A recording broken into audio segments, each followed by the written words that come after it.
ಎಲ್ಲರಿಗೂ ನಮಸ್ಕಾರ. ಎಂದಿನಂತೆ ನಾವಿವತ್ತು ನೆಕ್ಸ್ಟ್ ಟಾಪಿಕ್ಕಿಗೆ ಬರ್ತೀನಿ ಅಂತ ಹೇಳಿದ್ವಿ. ಹೊಸ ಟಾಪಿಕನ್ನು ತಗೊಂಡು ನನ್ನ ಜೊತೆಗೆ ಡಿಸ್ಕಸ್ ಮಾಡೋದಕ್ಕೆ ಬಂದಿದ್ದೀನಿ. ಓಕೆ, ಅದ್ಯಾವುದಪ್ಪ ಅಂತ ಹೇಳಿದ್ರೆ ವಿದ್ಯುತ್. ನೋಡ್ತಾ ಬರೋಣ. ವಿದ್ಯುತ್ ಅನ್ನೋ ಕಾನ್ಸೆಪ್ಟಲ್ಲಿ ವಿದ್ಯುತ್ ಎಲೆಕ್ಟ್ರಿಸಿಟಿ ಅಂತ ಹೇಳ್ತೀವಿ.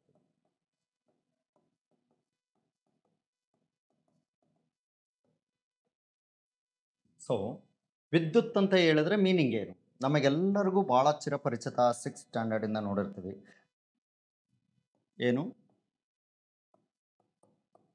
The flow of electric charges.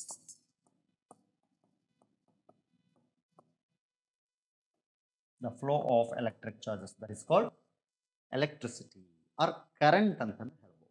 ಹೌದಾ? ಅಂದರೆ ವಿದ್ಯುದಾವೇಶಗಳ ಚಲನೆಯನ್ನ ನಾವೇನಂತ ಕರಿಬೇಕು? ವಿದ್ಯುತ್ ಅಂತೇಳಿ ಕರಿತೇವೆ. ಓಕೆ, ಇದನ್ನ ಮೊದಲ ಬಾರಿಗೆ ನಮಗೆ ಪರಿಚಯ ಮಾಡಿಕೊಟ್ಟಂತ ವಿಜ್ಞಾನಿ ಯಾರು ಅಂದ್ರೆ ಬೆಂಜಮಿನ್ ಫ್ರಾಂಕ್ಲಿನ್.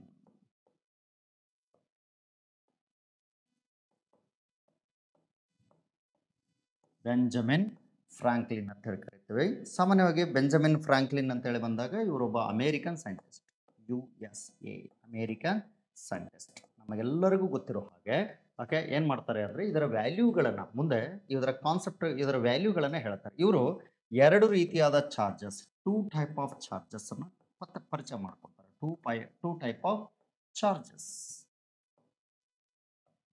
ಏನಿದೆ? ಟೂ ಟೈಪ್ ಆಫ್ ಚಾರ್ಜಸ್ ಅಂತೇಳಿ ಬಂದರೆ ಒನ್ ಈಸ್ ನಾವು ನೋಟಿಸ್ ಮಾಡುವಂಥದ್ದು ಪಾಸಿಟಿವ್ ಚಾರ್ಜ್ ಅಂತೇಳಿ,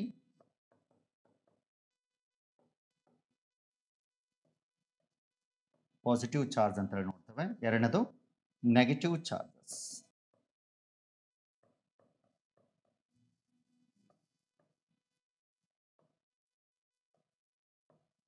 ಹಿಯರ್ ಪಾಸಿಟಿವ್ ಚಾರ್ಜ್ ಮತ್ತು ಹಿಯರ್ ನೆಗೆಟಿವ್ ಚಾರ್ಜ್ ಅಂತೇಳಿ ನಾವು ನೋಟಿಸ್ ಮಾಡೋದಾಯಿತು ಅಂದರೆ ಏನಾಗಿರುತ್ತೆ?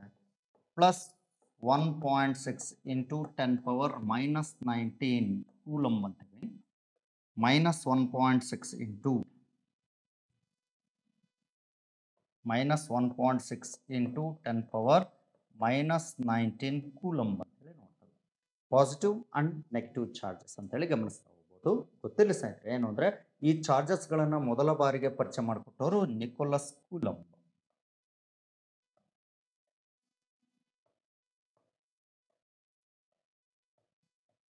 ನಿಕೋಲಸ್ ಕೂಲಂಬ್ ಅಂತೇಳಿ ನೋಡ್ತೇವೆ. ಗೊತ್ತಿರಲಿ, ನಿಕೋಲಸ್ ಕೂಲಂಬ್ ಅನ್ನೋರು ಇದನ್ನು ಮೊದಲ ಬಾರಿಗೆ ಪರಿಚಯ ಮಾಡಿಕೊಡ್ತಾರೆ. ಇದರಲ್ಲಿ ನಾವು ನೆಕ್ಸ್ಟ್ ನೋಡ್ತೀವಿ ಅಂತ ಹೇಳಿದ್ರೆ ಏನು ನೋಟಿಸ್ ಮಾಡಬಹುದಪ್ಪ? ನೆಕ್ಸ್ಟ್ ಇದರಲ್ಲಿ ನಾವು ಗಮನಿಸಬೇಕಾದಂಥ ಅಂಶ ಏನಪ್ಪ ಅಂದರೆ ಈ ಚಾರ್ಜಸ್ಗಳಲ್ಲಿ ನಾವು ಈ ವಿದ್ಯುತ್ತನ್ನು ಹೇಗೆ ಪಡೆಯಬಹುದು? ಡೈನಮೋ ಮೂಲಕ ಪಡೆಯಬಹುದು. ಡೈನಮೋ ಅಂತ ಕರಿತೀವಿ. ಹೌದಾ? ಈ ಡೈನಮೋವನ್ನು ಪರಿಚಯ ಮಾಡಿಕೊಟ್ಟಂತಹ ವಿಜ್ಞಾನಿ ಯಾರು ಅಂದರೆ ಮೈಕಲ್ ಫ್ಯಾರಡೆ.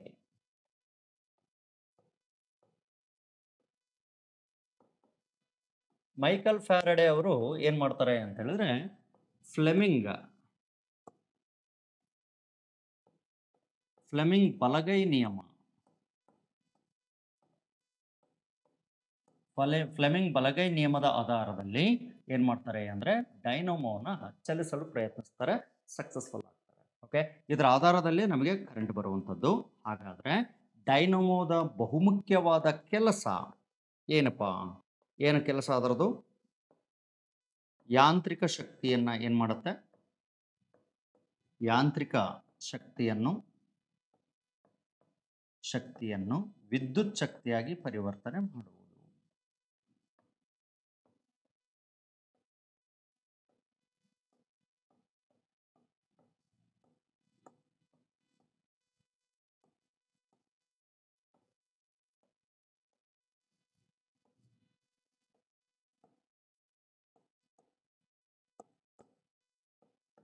ವಿದ್ಯುತ್ ಶಕ್ತಿಯಾಗಿ ಏನು ಮಾಡೋದು? ಪರಿವರ್ತನೆ ಮಾಡುವುದು. ಯಾಂತ್ರಿಕ ಶಕ್ತಿಯನ್ನು ವಿದ್ಯುತ್ ಶಕ್ತಿಯಾಗಿ ಏನು ಮಾಡೋದು? ಪರಿವರ್ತನೆ ಮಾಡುವಂತಹ ಮೇನ್ ಕೆಲಸ ಯಾರ್ದಾಗಿರುತ್ತೆ? ಡೈನಮೋದಾಗಿರುತ್ತೆ. ಅಂದರೆ mechanical energy into electrical energy. Mechanical energy into electrical energy.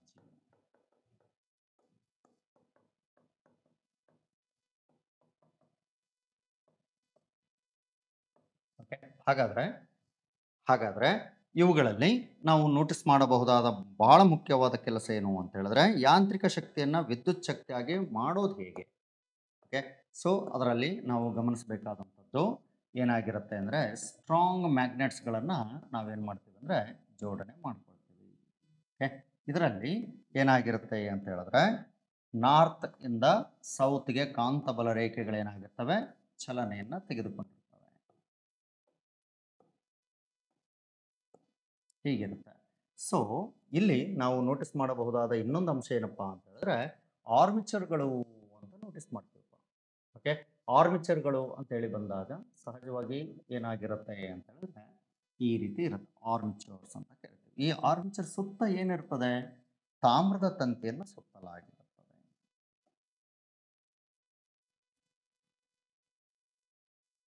ಹಾಗಾದ್ರೆ ಈ ತಾಮ್ರದ ತಂತಿಯಲ್ಲಿರುವಂತಹ ಚಾರ್ಜಸ್ಗಳು ಎಲೆಕ್ಟ್ರಿಕ್ ಚಾರ್ಜಸ್ಗಳೇನಾಗಬೇಕೀಗ ಹೊರಗೆ ಬರಬೇಕು, ಅದೇ ನಮ್ಮ ಟಾಪಿಕ್.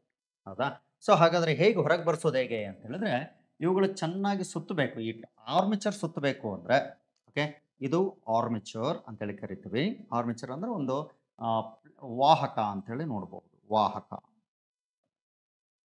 ವಾಹಕ ಇದಕ್ಕೆ ಸುತ್ತಿರುವಂಥದ್ದು ತಾಮ್ರದ ತಂತಿ.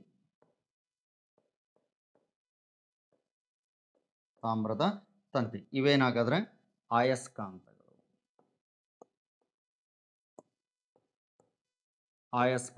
ನಾರ್ತ್ ಇಂದ ಸೌತ್ ಅಂತ ಏನು ನೋಟಿಸ್ ಮಾಡೋದಲ್ಲ, ಇವುಗಳು ಆಯಸ್ಕಾಂತಗಳು. ಇದು ಹೇಗಾದ್ರೂ ಮಾಡಿ ಸುತ್ತಬೇಕಲ್ಲ, ಈ ಸುತ್ತೋದಕ್ಕೆ ಏನು ಮಾಡ್ತೀವಿ ಅಂದರೆ ಟರ್ಬೈನ್ಸ್ಗಳನ್ನು ಇಡ್ತೀವಿ. ಗಿರ ಇದು ಸುತ್ತಿದ ಹಾಗೆ ಟರ್ಬೈನ್ಸ್ಗಳು ವೇಗವಾಗಿ ಸುತ್ತಿದ ಹಾಗೆ ಇದು ಏನಾಗಿರುತ್ತೆ, ವೇಗವಾಗಿ ಸುತ್ತುತ್ತಾ ಹೋಗಿರುತ್ತೆ. ಹಾಗಾದ್ರೆ ಹೀಗೆ ಇದನ್ನು ಹೆಂಗೆ ಸುತ್ತಿಸೋದು, ಇದರ ಮೇಲೆ ಏನೇನನ್ನು ಹಾಯಿಸೋದು ಅಂತ ಹೇಳಿದ್ರೆ ವೆರಿ ಫಸ್ಟ್ ನೀರನ್ನು ಹಾಯಿಸಿ ನೀರು ಇದೇ ಸೋರ್ಸ್ ಆಗಿ ಬಳಕೆ ಮಾಡಿದ್ರೆ ಅದು ಮುಂದೆ ಇದರಿಂದ ಉತ್ಪಾದನೆ ಆದ ಕರೆಂಟನ್ನು ಏನಂತ ಕರಿತೀವಿ, ಜಲವಿದ್ಯುತ್ ಆಕಾರ, ಹೈಡ್ರೋ ಎಲೆಕ್ಟ್ರಿಕ್ ಪವರ್.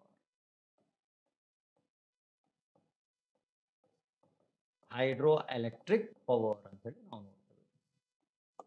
ಓಕೆ, ಒಂದು ವೇಳೆ ಇದನ್ನ ನಾವು ನೀರಿನಿಂದ ಹಾಯಿಸಿದ ಗಾಳಿಯನ್ನು ಬಳಕೆ ಮಾಡಿದರೆ, ಸೋರ್ಸ್ ಆಗಿ ಗಾಳಿಯನ್ನು ಬಳಕೆ ಮಾಡಿ ಕರೆಂಟನ್ನು ತೆಗೆದ್ರೆ ವಿಂಡ್ ಮಿಲ್ ಅಂತ ಕರಿತೀವಿ, ಪವನ ಶಕ್ತಿ.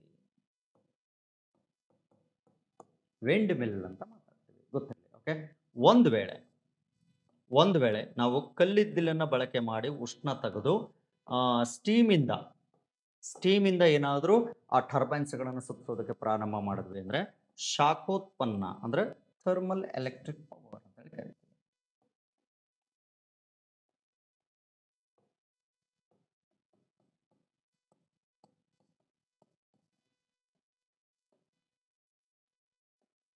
ಥರ್ಮಲ್ ಎಲೆಕ್ಟ್ರಿಕ್ ಪವರ್ ಅಂತೇಳಿ ಕರಿತೀವಿ. ಇನ್ನೊಂದು 4ನೇ ಪಾಯಿಂಟ್ ಏನಪ್ಪಾ ಅಂತ ಹೇಳಿದ್ರೆ ಕಲ್ಲಿದ್ದಲನ್ನು ಬಿಟ್ಟು ನಾವೇನಾದರೂ ಯುರೇನಿಯಂ ಮತ್ತು ಥೋರಿಯಂಗಳನ್ನು ಬಳಕೆ ಮಾಡಿದ್ರೆ, ಯುರೇನಿಯಂ ಇರಬಹುದು, ಇನ್ನೊಂದು ಥೋರಿಯಂ ಇರಬಹುದು. ಯುರೇನಿಯಂ ಥೋರಿಯಂಗಳನ್ನು ಬಳಕೆ ಮಾಡಿ ಏನಾದರೂ ನಾವು ಕರೆಂಟನ್ನು ತೆಗೆಯೋದಾಯಿತು ಅಂದರೆ ಅಣುವಿದ್ಯುತ್ ಸ್ಥಾವರ, ಇಂಗ್ಲೀಷಲ್ಲಿ nuclear power reactor.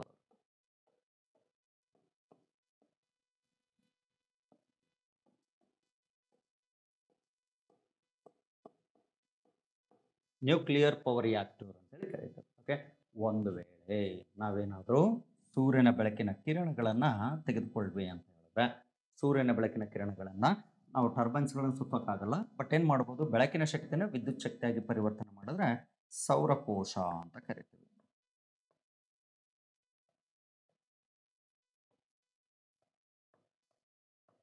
Solar cells ಅಂತ ಕರಿತೀವಿ ಅಥವಾ ಪ್ಯಾನಲ್ಸ್ ಅಂತ ನೋಡ್ತೀವಿ. ಓಕೆ, ಇದರ ಕೆಲಸ ಬೆಳಕಿನ ಶಕ್ತಿ, ಟರ್ಬೈನ್ಸ್ಗಳಿಂದ ಕರೆಂಟನ್ನು ತೆಗೆಯೋಕ್ಕೆ ಸಾಧ್ಯ ಆಗೋದಿಲ್ಲ. ಓಕೆ, ಇಷ್ಟು ನಾವೇನಂತ ನೋಟಿಸ್ ಮಾಡ್ತೀವಿ ಅಂದರೆ ಕರೆಂಟಿನ ಮೂಲಗಳು ಅಂತೇಳಿ ಕರಿತೀವಿ. ಹಾಗಾದರೆ ಪ್ರಪಂಚದಲ್ಲಿ ಮೊದಲ ಬಾರಿಗೆ ಕರೆಂಟನ್ನು ಏನು ಮಾಡ್ತಾರೆ ಅಂತ ಹೇಳಿದ್ರೆ ಅಮೇರಿಕಾದಲ್ಲಿ ಕಂಡುಹಿಡಿತಾರೆ. ಅಮೇರಿಕಾ ಮೊದಲ ಬಾರಿಗೆ ಬಳಕೆ ಮಾಡುತ್ತೆ. ಓಕೆ, ಇದಾದ ನಂತರ ಭಾರತದಲ್ಲಿ ಮೊದಲ ಬಾರಿಗೆ ಬೆಂಗಳೂರು ಬಳಕೆ ಮಾಡುತ್ತೆ. ಬೆಂಗಳೂರಿನಲ್ಲಿ 1905ರಲ್ಲಿ ಮೊದಲ ಬಾರಿಗೆ ಯಾವುದು ಅಂದರೆ ಶಿವನ ಸಮುದ್ರ ಓಕೆ, ಶಿವನ ಸಮುದ್ರದ ಈ ನೀರಿನಿಂದ ಪಡೆದಂಥದ್ದನ್ನು ನಾವು ತೆಗಿತಾ ಹೋಗ್ತೇವೆ. ಹಾಗಾದರೆ ಅದು ಜಲವಿದ್ಯುತ್ ಆಕಾರ. ಮೊದಲ ಬಾರಿಗೆ ಭಾರತದಲ್ಲಿ, ಏಷ್ಯಾ ಖಂಡದಲ್ಲೇ, ಭಾರತದಲ್ಲ, ಏಷ್ಯಾ ಖಂಡದಲ್ಲೇ ಮೊದಲ ಬಾರಿಗೆ ಕರೆಂಟನ್ನು ಯಾವ ಮೂಲದಿಂದ ಪಡೆಯಲಾಗುತ್ತೆ ಅಂದರೆ ಜಲವಿದ್ಯುತ್ ಆಕಾರ. ಜಲವಿದ್ಯುತ್ ಆಕಾರದಿಂದ ಏನು ಮಾಡಲಾಗುತ್ತೆ, ಪಡೆಯಲಾಗುತ್ತೆ. Hydro electric power.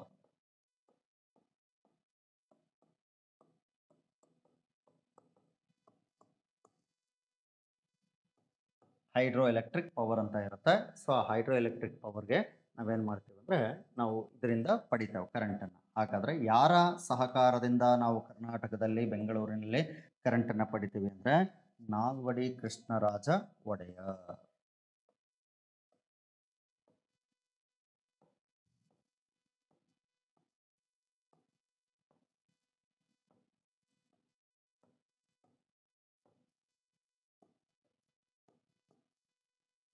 Nalvadi Krishnaraja Wadiyar ಅನ್ನೋರು ಏನು ಮಾಡ್ತಾರೆ, ಮೊದಲ ಬಾರಿಗೆ ಕರೆಂಟನ್ನು, ಮೈಸೂರು ಸ್ಯಾಂಡಲ್ ಸಾಬೂನು ಆಗಿರ್ಬೋದು, SBIನ ಸ್ಥಾಪನೆ ಆಗಿರಬಹುದು, ಅದು ಇವರಿಂದನೇ. ಗೊತ್ತಿಲ್ಲ, ಕರೆಂಟನ್ನು ನಾವು ಪಡೆದದ್ದು ನೋಡಿದ್ದು ಈ ಮಹಾನುಭಾವದಿಂದನೇ. ಓಕೆ, ಸೊ ರಾಜ ಆಗಿದ್ದವನು ಸ್ವಾರ್ಥಿತನದಿಂದ ಏನಾದರೂ ಬದುಕಿದ್ದರೆ ಅದು ಅವನು ರಾಜನಲ್ಲ, ಗೊತ್ತಿರಲಿ. ಓಕೆ, ನಿಸ್ವಾರ್ಥ ಸೇವೆಯಿಂದ. ಓಕೆ, ಈಗಲೂ ಸಹಿತ ನಮ್ಮ ಭಾಗದಲ್ಲಿ ಸಾಮಾನ್ಯವಾಗಿ ದಾವಣಗೆರೆಯಿಂದ ಆ ಕಡೆ ಇರುವಂಥ ಎಲ್ಲ ಭಾಗಗಳಲ್ಲಿ ನೀರಾವರಿ ಇದೆ.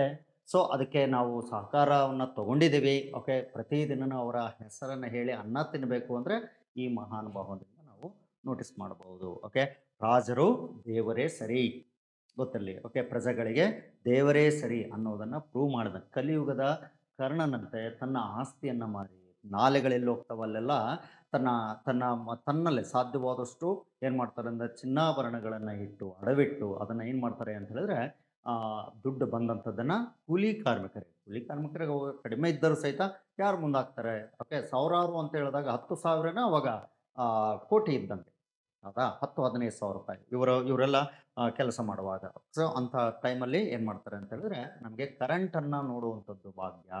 ಓಕೆ, ಮತ್ತು ನಾಲೆಗಳನ್ನು, ಚಾನಲ್ಗಳನ್ನು ನಮ್ಮ ಊರುಗಳಲ್ಲಿ ಒಂದು ಯೆಲ್ಲೋ ಕಲರಲ್ಲಿ ಯಾವಾಗಲೂ ಒಂದು ರೈಟಿಂಗಲ್ಲಿ ಇರುತ್ತೆ. ನೀವೇನಾದರೂ ಚಾನಲ್ ಅಂತ ನೋಡಿದ್ರಿ ಅಂದರೆ ಸೊ ರೈಟಿಂಗಲ್ಲಿ ಇರುತ್ತೆ. ಓಕೆ, ಅಲ್ಲೆಲ್ಲ ಏನಾಗಿರುತ್ತೆ, ಸರ್ ಎಂ ವಿಶ್ವೇಶ್ವರಯ್ಯನವರಾಗಲಿ ಇವರಾಗಲಿ ಏನಾದ್ರು ಬಂದು ಹೋಗಿರ್ತಾರೆ. ಓಕೆ, ಅದು ಬಂದ ಸ್ಥಾಪನೆಗಾಗಿ ಇಟ್ಟಂಥದ್ದು ಚಾನಲ್ಗಳು, ನಾಲೆಗಳಾಗಿದ್ದರೆ ಅದು ಇವರ ಸಹಕಾರದಿಂದ.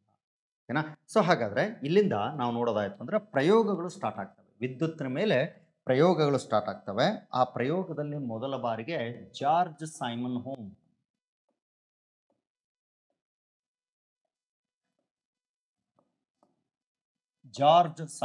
ಓಮ್ ಅನ್ನೋರು ಏನು ಮಾಡ್ತಾರೆ ಅಂತ ಹೇಳಿದ್ರೆ, ಜಾರ್ಜ್ ಸೈಮನ್ ಓಮ್ ಅನ್ನೋರು ಮೊದಲ ಬಾರಿಗೆ ವಿದ್ಯುತ್ತಿನ ಮೇಲೆ ತುಂಬ ಒಳ್ಳೆಯ ಪ್ರಯೋಗವನ್ನು ನಡೆಸ್ಕೊಡ್ತಾರೆ. ಆ ಪ್ರಯೋಗದಲ್ಲಿ ಇದು ವಾಹಕ ತಂತಿಯಾಗಿರುತ್ತೆ.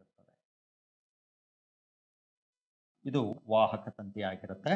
ಇದರಲ್ಲಿ ಅವ್ರೇನು ಮಾಡ್ತಾರಪ್ಪ ಅಂತ ಹೇಳಿದ್ರೆ, ಸೊ ಒಂದು ಬ್ಯಾಟ್ರಿ ಕನೆಕ್ಷನನ್ನು ಕೊಡ್ತಾರೆ, ಒಂದು ಪಾಸಿಟಿವ್, ಇನ್ನೊಂದು ನೆಗೆಟಿವ್. ಧನ ವಿದ್ಯುದಾವೇಶಗಳು ಅಂತೇಳಿ ಬಂದಾಗ ಎಲೆಕ್ಟ್ರಾನ್ ಬಿಟ್ಟು ಹೋಗಿ ರನ್ ಆಗುವಂಥದ್ದು, ಬಂದು ಎಂಡ್ ಆಗುವಂಥದ್ದನ್ನು ನಾವು ನೋಟಿಸ್ ಮಾಡ್ತೇವೆ. ಹಾಗಾದರೆ ಇಲ್ಲಿ ವಾಹಕ ಯಾವಾಗಲೂ ಏನಾಗಿರುತ್ತೆ, ನೀಡಿದಂತಹ ಪ್ರವಾಹ ಏನಾಗಿರುತ್ತೆ, ಹೆವಿ ಆಗಿರ್ತದೆ. ಒದಗಿಸಿದ ವಿಭವವು ಯಾವಾಗಲೂ ವಿದ್ಯುತ್ ಪ್ರವಾಹಕ್ಕೆ ನೇರ ಅನುಪಾತ. ಇದನ್ನು ಪ್ರಯೋಗದ ಮೂಲಕ ಪಡೆಯೋದು ಹೇಗೆ? ಪ್ರಯೋಗದ ಮೂಲಕ ಪಡಿತೀವಿ ಅಂತ ಹೇಳಿದ್ರೆ ಏನಾಗಿರುತ್ತೆ ಅಂದರೆ, ಯಾವಾಗಲೂ ಅಷ್ಟೇ ಇಲ್ಲಿ ನಾವು ನೋಟಿಸ್ ಮಾಡುವ ಹಾಗೆ ಒಂದು ಬಲ್ಬನ್ನು ಏನು ಮಾಡ್ತಾರೆ ಅಂದರೆ ಪ್ರಯೋಗದಲ್ಲಿ ನೀಡ್ತಾರೆ. ಇದರಲ್ಲಿ ಒಂದು ಟಂಗ್ಸ್ಟನ್ ತಂತಿಯನ್ನು ನೀಡಲಾಗುತ್ತೆ. ಟಂಗ್ಸ್ಟನ್ ತಂತಿ ಅಂದರೆ ಬಂತು. ಓಕೆ, ಯಾವಾಗ ಕರೆಂಟ್ ರನ್ ಆಗುತ್ತೋ ಅವಾಗ ಏನಾಗಿರುತ್ತೆ ಅಂದರೆ ಅದರ ಸುತ್ತಲೂ ಏನಾಗಿರುತ್ತೆ ಅಂದರೆ ಕರೆಂಟನ್ನು ನೋಟಿಸ್ ಮಾಡಬಹುದು. ಈ ರೀತಿ ಗಮನಿಸ್ತಾ ಹೋಗ್ತೀವಿ. ಈ ರೀತಿ ಏನಾಗಿರುತ್ತೆ, ಸೊ ಶೈನಿಂಗ್ ನೇಚರ್ ಇರೋದನ್ನು ನಾವು ನೋಟಿಸ್ ಮಾಡ್ತಾ ಹೋಗ್ತೀವಿ. ಓಕೆ, ಶೈನಿಂಗ್ ಅಂತೇಳಿ ಬಂದಾಗ ಇಲ್ಲಿ ನಾವು ನೋಟಿಸ್ ಮಾಡುವಂಥದ್ದು ಏನಾಗಿರುತ್ತೆ ಅಂತ ಹೇಳಿದ್ರೆ ಶೈನಿಂಗ್ ಅಥವಾ ಕರೆಂಟ್ ಬೆಳಗುವಂಥದ್ದನ್ನು ನಾವು ಗಮನಿಸ್ತೀವಿ. ಕರೆಂಟ್ ಕೊಡ್ತಾ ಇದ್ದಂಕಲೇ ರೆಸಿಸ್ಟೆನ್ಸ್ ಒಡ್ಬಿಟ್ಟು ಏನಾಗಿರುತ್ತೆ, ಇಲ್ಲಿ ಏನಾಗಿರುತ್ತೆ, ಬೆಳಕು ಬೆಳಗಲು ಪ್ರಾರಂಭ ಆಗುತ್ತೆ. ಈ ರೀತಿ ಪ್ರಯೋಗಗಳ ಮೂಲಕ ವಿದ್ಯುತ್ ಉಪಕರಣಗಳನ್ನು ನೀಡಿಬಿಟ್ಟು ಏನು ಮಾಡ್ತೀವಿ ಅಂದರೆ ನಾವು ವಿದ್ಯುತ್ ಪ್ರವಾಹ ಆಗ್ತಾ ಇದೆ ಅಂತ ನೋಡ್ಬೋದು. ಯಾವುದೇ ಕಾರಣಕ್ಕೂ ಎಲೆಕ್ಟ್ರಿಸಿಟಿ, ಕರೆಂಟ್ ಎಂಬುದು ಏನಾಗಿರುತ್ತೆ, current is invisible. current is invisible, but we can experience, we can experience it.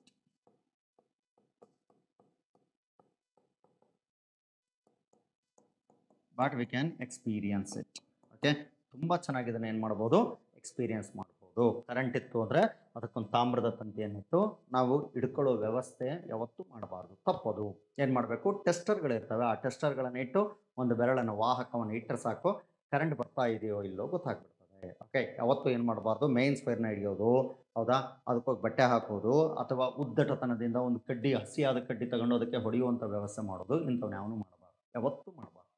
Okay, so ಅದಕ್ಕಾಗಿ ಏನು ಅಂತ ಹೇಳಿದ್ರೆ ಇಲ್ಲೆಲ್ಲ ನಾವು ನೋಟಿಸ್ ಮಾಡುವ ಹಾಗೆ ವಾಹಕ ವಸ್ತು ಅಂತೇಳಿ ಬಂದಾಗ ಇಷ್ಟನ್ನೆಲ್ಲ ನಾವೇನು ಮಾಡ್ತೀವಿ, ನೋಟಿಸ್ ಮಾಡ್ತಾ ಹೋಗ್ತೀವಿ. Okay, V direct proportional to I ಅನ್ನೋ ಒಂದು ಕಾನ್ಸೆಪ್ಟನ್ನು ಇಟ್ಕೊಂಡು ಏನು ಮಾಡ್ತೀವಿ, ಕೆಲಸಕ್ಕೆ ನಾವು ತೊಗೊಂಬರ್ತೀವಿ. ತುಂಬ ಚೆನ್ನಾಗಿ ವರ್ಕ್ ಆಗುತ್ತೆ, ಸಕ್ಸಸ್ಫುಲ್ ಆಗ್ತಾರೆ. ಓಕೆ, ಕೆಲವೊಂದು ಹೋಮಿಕ್ ಡಿವೈಸ್, ನಾನ್ ಹೋಮಿಕ್ ಡಿವೈಸ್ ಅಂತ ನೋಡ್ತೀವಿ. ಹೋಮಿಕ್ ಡಿವೈಸ್ ಮತ್ತೆ ನಾನ್ ಹೋಮಿಕ್ ಡಿವೈಸ್.